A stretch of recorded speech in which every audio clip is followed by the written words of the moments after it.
Hello, and welcome to Mastermind Mastery, the podcast for professionals who want to create and run successful peer advisory councils, or as we call them, PACs for short, or they're also known as peer groups or business mastermind groups. I'm your host, Tina Corner Stolz, founder of Alex Council, where I've been in the industry running groups since 2005 and now help those like you with education, certification, and support wanting to do the same. At one time, I ran 10 groups, nearly 100 members, and sold my groups for a good multiple, and recently released my second book, Your Seat at the Table, How to Create and Run Your Own Peer Advisory Councils, published by Forbes, and grateful to you that it's an Amazon bestseller. I invite you to join each week where we share strategies and techniques to successfully launch and become a master of running your PACs. You'll hear insights, perspectives, do's and don'ts, learn from my and my guests' mistakes, successes, and get the inside track to key takeaways. Each time we have a guest, we'll be having a bit of fun. So are you ready? Let's get going and dive into today's episode. Hello, everyone, and welcome to another episode of Mastermind Mastery. I am your host, Tina Corner Stolz, and today's takeaway is about stages 3 and 4 of the member journey. And it is what you can expect when they are coming into their first meeting, they've had their first meeting, because there are 7 stages to a member's journey. And I'm doing a series over 4 episodes to help you understand those stages so that you can prepare your members for what to expect, especially to what they can capitalize on and how they navigate through this experience of being in your peer group so that they actually have an exceptional experience. But more importantly, so that as they go through their journey, they don't think it's not normal and they leave. So here you have the opportunity to create an unbelievable member experience as soon as somebody says yes. And my goal over this series of episodes is to show you what you probably already know, but just never have thought about it if you've been in this business for a long time, which is what is going through your member's head as they said yes. Then you've met with them and they're getting ready for their first meeting, and how there might be anxiety there and all kinds of things of like, even what do I wear? What do I show up? All of those things, how am I supposed to act? How much homework am I supposed to do or not? You set the stage with expectations. It is you, okay? And I talked about that in the previous episode about stages 1 and 2. So stages 1 and 2, 1 is anticipation and hope, right? They have a passion for what they're doing. They have said yes because they have this belief that by being in the group, they're going to accomplish something, right? So that's something you've identified. They either need that sounding board, they're overwhelmed, they could want answers because they feel alone and they think they're the only one. And of course, they're going to realize that they are not. And then they will go into stage 2, which is their whole excitement, but judgment period.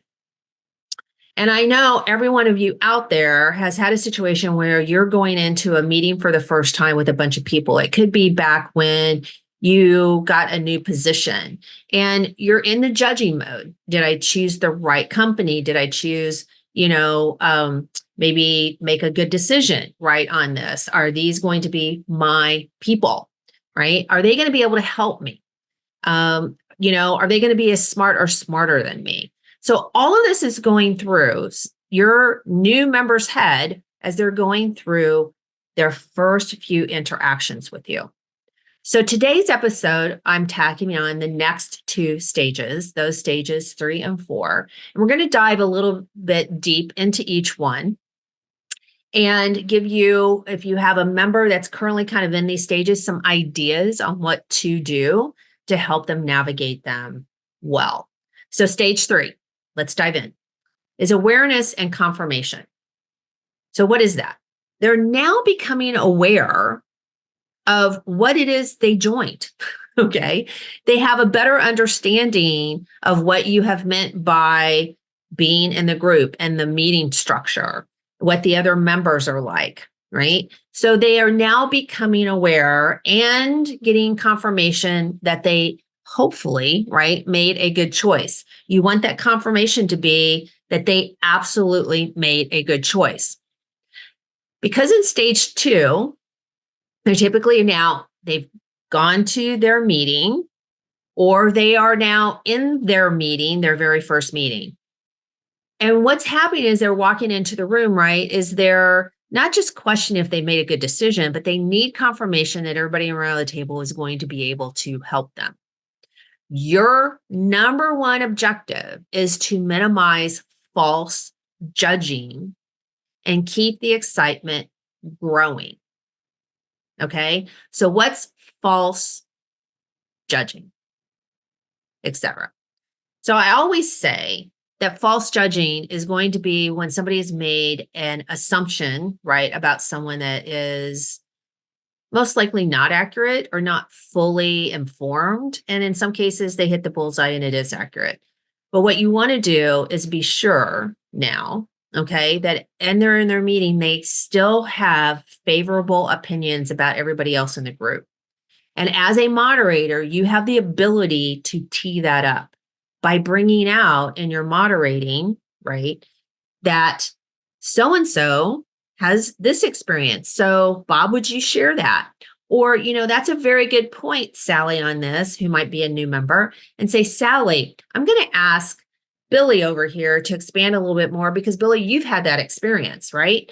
So what you're doing is you're really propping up the other members in addition to the new member so that everybody is making a favorable impression that is actually accurate, right? So awareness and confirmation in stage 3, I talk about in the past, is this is where a member was what I call is not fully onboarded until they have fully experienced every aspect of your offering. Okay. So you hopefully do an onboarding meeting with your new member, and then they actually come to the meeting. So that's another experience. But the first time they actually trust the group to help them is when they have presented a COPE, right? A challenge, an opportunity, a problem, or idea. And the group helps them. So this is a vital time that you help them choose an important, most vital topic that is most meaningful to their progress. So this is a good idea that this is all done prior to their first meeting, or in particular, the second meeting, where maybe it is they're going to have that opportunity to bring up a COPE. You have to be sure they have a good experience and that they are all in about what they're talking about, because they're going to have a mediocre experience and they will be questioning the value of the group if they bring something trivial up. So they are going to need your help in order to determine that right COPE topic to bring to the group, the very first one, because they're going to get judged by all your other members by the topic they first bring up. You have to be aware of that. If they bring up what I'm going to put into the category of just a flat out stupid topic, it's not going to appear favorably with your members in the group. They're going to get frustrated. They're going to be like, is this the best this person has? Is this the most that they are really challenged with? They're not really going to be helpful to the group. So I'm back to part of your onboarding should really be including the very first topic that they bring up and that you prep them for it so they get clarity, they articulate it well, and they are clear on what it is they want the group to help them with. Got it? That ensures a great experience for them and also a good experience for the rest of your members. It helps you guarantee, right, that they are going to continue to be excited, right? So awareness and confirmation, that is stage 3. Now, as we move forward, what happens next? You're starting to move into there are 3 areas, right, that you're trying, that a member kind of goes through that I call where they first think, well, I'm in a peer group, right? I've just signed up to be in a peer group. I'm waiting to go to my first peer group meeting. So basically, generically, they are saying, I am part of a peer group. That is when they've signed up, right? Maybe after their very first meeting, et cetera. But now, as they are transitioning into, right, more meetings with you, what will happen is you want to get them to where they're now thinking, I am part of John Doe's group, or I am part of, a group of with my peers. It's no longer they're starting to put an identity on it. And that is a big sign for you when you see them starting to do that. Because the engagement, stage 4, is they're getting to know the members and the members are getting to know them. This is where they will be doing their, what we call a perspective report, or it could be what many of you do is a deep dive. They share their strategic plan. The point is the members hear a lot of detail about that individual's business, where they're going, where they've come from, key initiatives, et cetera. And so they therefore then know so much more, right, about that member, and that new member will know more about the other members when they're presenting theirs. They naturally now become more engaged with each other.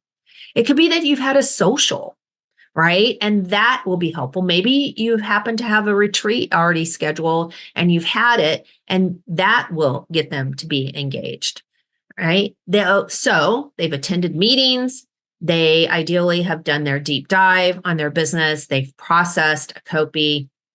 They now are getting the full experience. If you're doing coaching sessions, they've had a coaching session with you. Maybe they have done a quarterly achievement session, which is something that we teach to do, and they have been held accountable. So the point here is engagement, that you want to be sure is that you're starting to see them really lean in to your meeting structure, lean in to the other members that are part of the group, because it is here that they will see the value of the group. They've gotten feedback. They realize there are smart people in the room. They understand now this is a great group for them. They've seen real transformation, whether it's from themselves or they're starting to see it, but they've seen it with others. They see that there's caring and genuine camaraderie. This is when they begin to transition their mindset from that they're in a group to I'm in our group. So in conversation, they might say instead, this is our group. By the way, John, I would like for you to meet Sally, who we are in a group together. Because you're ultimately, as I talk about the stages to come, you're wanting to get them to the final mindset where they believe it's their group. They feel it's their group. So that in conversation, instead of saying, I'm in a group, or this is our group, we're together in a group, to I have a group, my group. That is the ultimate. So now we have stages 1, 2, 3, and 4. So 4 being the engagement and where they are. So in the next episode that you hear from me, I'll be talking about stages 5 and 6. So until then, I hope that you get your key takeaways about number 1. If anything, know that you actually influence the journey of your members. Take that seriously, be proactive with it. Because when you are and you have that conversation with them, no different than an organization who makes a new hire and they have this 90-day onboarding or et cetera. It is not onboarding is a one-time hour meeting. It is ongoing because you're ultimately getting your member from saying yes all the way through stage 7, which is the highest of vulnerability and engagement that they will ever have in being in your group. So until then, everyone, look forward to connecting next week on another episode of Mastermind Mastery. And now go make it happen. Hey, moderators of groups, thank you so much for listening to today's podcast. To get access to today's show notes and exclusive content and resources, visit tinacornerstolz.com/podcast or lxcouncil.com, where you can also become part of an exclusive online community, attend our academy, or get free resources, templates, checklists, and more. And you can even contact me there as well. So if this episode resonated with you and you know someone who can also benefit from listening, please share with them by taking a screenshot and even posting on your social media. I also love reviews and appreciate hearing from each of you, those actually doing this wonderful work. Please tune in next week for another episode of Mastermind Mastery. And I'll close by sharing something my mentor did after every learning moment. He shared a shiny pebble from his pocket with anyone he passed knowledge to and asked them to forward that pebble knowledge on. So now I encourage you to go pass on a pebble, the takeaways you learned today, to either your existing groups or fellow peers. Now, go make it a great one.